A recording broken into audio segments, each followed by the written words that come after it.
जय जय श्री राधे, जय जय श्री कृष्ण। क्या कभी आपने विचार किया है कि होली क्यों मनाई जाती है?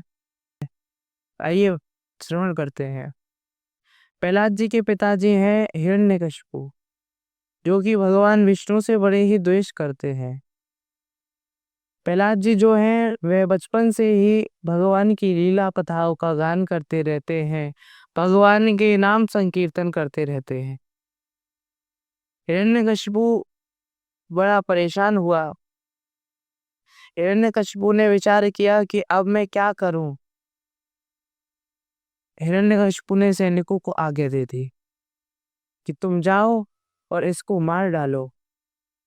सैनिक अनेक प्रकार से यातनाएं देने लगे, कभी जल में डुबाते हैं, कभी पर्वत से गिराते हैं, कभी पर्वत से फेंक देते हैं। लेकिन कहते हैं जा पर कृपा राम की होई ता पर कृपा करें सब कोई। जिस पर कृपा मेरे राम की हो जाए उस पे पूरा संसार बलिहार हो जाता है। अब महाराज हिरण्यकशिपु को बड़ी चिंता हुई। प्रहलाद जी को कुछ नहीं हुआ। अब बड़ी चिंता हुई। अब महाराज चिंता में देखकर हिरण्यकशिपु की बहन होलिका हिरण्यकशिपु के पास आई।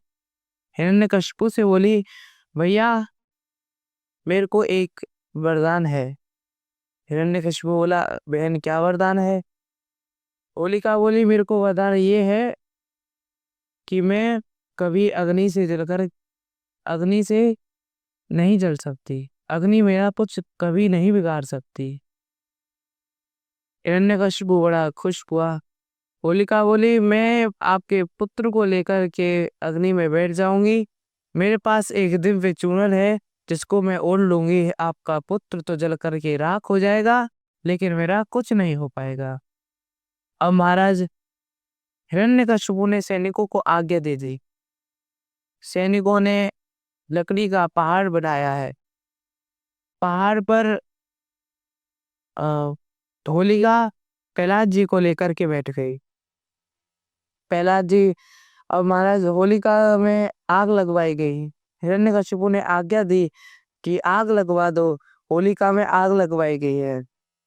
होलिका तो जलकर के राख हो गई, लेकिन प्रहलाद जी को कुछ नहीं हुआ। कहते हैं जाको राके साइया मार सके ना कोई, बाल ना बाका कर सके जो जग बेरी होए। उसका भला कोई क्या बिगाड़ सकता है जिसके ऊपर भगवान की कृपा हो। अब महाराज होलिका जलकर के राख हो गई है।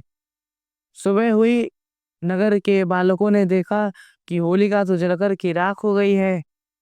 तो अब सभी बालक उस अग्नि की राख से खेलने लगे।